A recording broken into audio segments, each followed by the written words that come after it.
രണ്ടാം പിണറായി വിജയൻ സർക്കാരിന്റെ 4ാം വാർഷികത്തോടനുബന്ധിച്ച് എന്റെ കേരളം പ്രദർശന വിപണനമേള ആലപ്പുഴയിൽ തുടങ്ങി. കൃഷിമന്ത്രി പി പ്രസാദ് ഉദ്ഘാടനം നിർവഹിച്ചു. സംസ്ഥാനത്ത് അതിദരിദ്രർ എന്ന വിഭാഗം ഇല്ലാതാകുമെന്നും 2025 നവംബർ 1-ാം തീയതി മുഖ്യമന്ത്രി ഇത് സംബന്ധിച്ച് ഔദ്യോഗിക പ്രഖ്യാപനം നടത്തുമെന്നും മന്ത്രി പറഞ്ഞു. ഇന്ത്യയിൽ ആദ്യമായിട്ടാണ് ഒരു സർക്കാർ അതിദാരിദ്ര്യത്തെ പൂർണ്ണമായും ഇല്ലാതാക്കാൻ ശ്രമിക്കുന്നതെന്ന് മന്ത്രി പ്രസാദ് പറഞ്ഞു. രണ്ടാം പിണറായി വിജയൻ മന്ത്രിസഭയുടെ 4ാം വാർഷികത്തിന്റെ ഭാഗമായി എന്റെ കേരളം പ്രദർശന വിപണനമേള ആലപ്പുഴയിൽ തുടങ്ങി. മേള കൃഷിമന്ത്രി പി പ്രസാദ് ഉദ്ഘാടനം ചെയ്തു. സംസ്ഥാനത്ത് അതിദരിദ്രർ എന്ന വിഭാഗം ഇല്ലാതാകുമെന്നും 2025 നവംബർ 1-ാം തീയതി മുഖ്യമന്ത്രി ഇത് സംബന്ധിച്ച ഔദ്യോഗിക പ്രഖ്യാപനം നടത്തുമെന്നും പി പ്രസാദ് പറഞ്ഞു. അതിദരിദ്രർ എന്നത് നമ്മുടെ സമൂഹത്തിൽ ഉണ്ടാവില്ല. അതിദാരിദ്ര്യം എന്നത് ഇല്ലാണ്ടാക്കണം. അതിദരിദ്രമുള്ള സംസ്ഥാനമായി കേരളത്തെ മാറ്റണം എന്ന് തീരുമാനിച്ചു. ഏറെക്കുറെ ഏതാണ്ട് 90% അതിദാരിദ്ര്യത്തിൻ്റെ രീതികളെ മാറ്റി തീർക്കാൻ നമുക്ക് കഴിഞ്ഞു. ഇനി വളരെ ചെറിയ ഒരു കാര്യങ്ങൾ മാത്രം നടപ്പിലാക്കിയാൽ മതി. ഇന്ത്യയിൽ ആദ്യമായിട്ടാണ് ഒരു സർക്കാർ അതിദാരിദ്ര്യം ഇല്ലാണ്ടാക്കാൻ വേണ്ടിയുള്ള ശ്രമങ്ങളിൽ ഏർപ്പെടുന്നത്, അതിൻ്റെ വിജയത്തിലേക്ക് എത്തുന്നത്. അതാണ് ഈ ഗവൺമെൻറ്റിൻ്റെ ഏറ്റവും പ്രമുഖമായ നേട്ടം എന്ന് പറയട്ടെ. 2025 നവംബർ മാസം 1-ാം തീയതി കേരളത്തിൻ്റെ മുഖ്യമന്ത്രി ഔപചാരികമായ ആ പ്രഖ്യാപനം നടത്തും. ആ പ്രഖ്യാപനം നടത്താൻ അതിൻ്റെ പൂർണ്ണതയിലേക്ക് എത്തേണ്ടതുണ്ട്. ഞങ്ങളൊക്കെയും ഇടവിട്ട് ഈ കാര്യങ്ങൾ പരിശോധിക്കുന്നുണ്ട്. എത്ര കുടുംബങ്ങളാണ് വീടില്ലാത്ത? ആ കൂട്ടർക്ക് പ്രത്യേകമായ പരിഗണന നൽകി അവർക്ക് അടിയന്തരമായി വീടുകൾ നിർമ്മിച്ച് നൽകാൻ തീരുമാനിച്ചു. വസ്തുവില്ലാത്തവർക്ക് വസ്തു വാങ്ങി വീട് നിർമ്മിച്ച് നൽകുക എന്നതാണ് അതിനകത്തെടുത്തൊരു പ്രധാനപ്പെട്ട കാര്യം. ആ കുടുംബത്തിന് വീട് നൽകിയാൽ നാളുകളിലും അവരുടെ ദാരിദ്ര്യത്തിൻ്റെ പ്രശ്നം പരിഹരിക്കാൻ ഒരു നിശ്ചിതമായ വരുമാനം ആ കുടുംബത്തിന് കിട്ടണം. അതിന് ഉറപ്പാക്കാൻ ഞങ്ങൾ നടപടികൾ സ്വീകരിച്ചു. അവർക്ക് മറ്റ് സൗകര്യങ്ങളെല്ലാം ഉണ്ടാവണം. അവരുടെ ആരോഗ്യത്തിൻ്റെ കാര്യത്തിൽ ഇപ്പോൾ ചികിത്സയിലാണോ, ആ ചികിത്സയ്ക്കുള്ള സംവിധാനങ്ങൾ തുടർന്നും നമുക്ക് ഉണ്ടാക്കേണ്ടതുണ്ട്. അല്ലെങ്കിൽ ഈ ചികിത്സയ്ക്കുള്ള ചെലവുകൾ സഹിക്കാൻ വയ്യാണ്ട് അവർ വീണ്ടും അതിദാരിദ്ര്യത്തേക്ക് വീണുപോയാലോ, അപ്പോൾ അതും പരിഹരിക്കേണ്ടതുണ്ട്.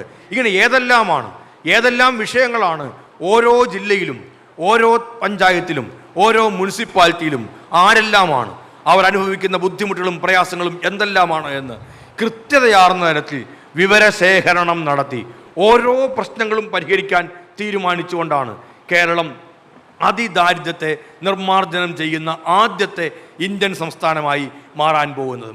രാജ്യത്ത് ആദ്യമായാണ് ഒരു സർക്കാർ അതിദാരിദ്ര്യത്തെ പൂർണ്ണമായും ഇല്ലാതാക്കാൻ ശ്രമിക്കുന്നതെന്നും മന്ത്രി പറഞ്ഞു. ഭവനരഹിതർക്ക് വീടും സ്ഥലവും നൽകിയും മുന്നോട്ടുള്ള ജീവിതത്തിനായുള്ള സാഹചര്യങ്ങൾ സൃഷ്ടിച്ചും കൃത്യതയാർന്ന വിവരശേഖരണം നടത്തിയുമാണ് കേരളം പദ്ധതി പൂർത്തീകരണത്തിലേക്ക് എത്തുന്നതെന്നും കൃഷിമന്ത്രി പറഞ്ഞു. ഫിഷറീസ് സാംസ്കാരിക വകുപ്പ് മന്ത്രി സജി ചെറിയാൻ ചടങ്ങിൽ അധ്യക്ഷത വഹിച്ചു. ഈ സർക്കാരിന്റെ കാലാവധി പൂർത്തിയാകുമ്പോൾ സംസ്ഥാനത്ത് 4 തുറമുഖങ്ങളുള്ള ജില്ലയായി ആലപ്പുഴ മാറുമെന്ന് മന്ത്രി സജി ചെറിയാൻ പറഞ്ഞു. ഇപ്പോൾ പൂർത്തീകരിച്ച പദ്ധതികൾ മാത്രമല്ല, നിലവിൽ നടന്നുവരുന്ന നാഷണൽ ഹൈവേയും ദേശീയ ജലപാതയും AC റോഡും കുടിവെള്ള പദ്ധതികളും ജില്ലയിലെ എല്ലാ താലൂക്കിലും ഉയർന്നു വരുന്ന ജില്ലാ ഹോസ്പിറ്റലുകളും അടക്കം ആലപ്പുഴ ജില്ലയുടെ ചരിത്രത്തിലെ ഏറ്റവും വലിയ വികസന മുന്നേറ്റമാണ് നാം കാണുന്നത്.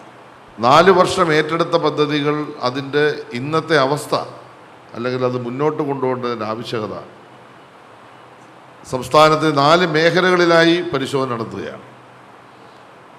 മറ്റന്നാൾ പാലക്കാടാണ് അത് ആരംഭിക്കുന്നത്.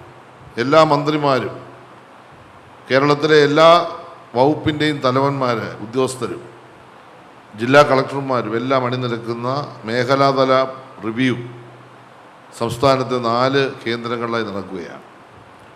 നമ്മുടെ ജില്ലയുടെ പരിശോധന കോട്ടയത്ത് വെച്ചാണ് നടക്കുന്നത്.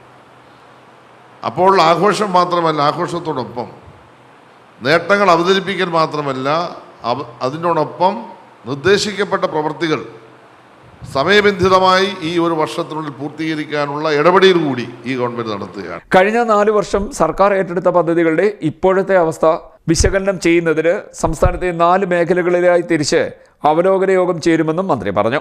MLA-മാരായ PP ചിത്തരഞ്ജൻ, H സലാം, MS അരുൺകുമാർ, ദലിമ ജോജോ, ജില്ലാ പഞ്ചായത്ത് പ്രസിഡന്റ് KG രാജേശ്വരി, ജില്ലാ കളക്ടർ അലക്സ് വർഗീസ് തുടങ്ങിയവർ പങ്കെടുത്തു. CDNet news, Kayamkulam.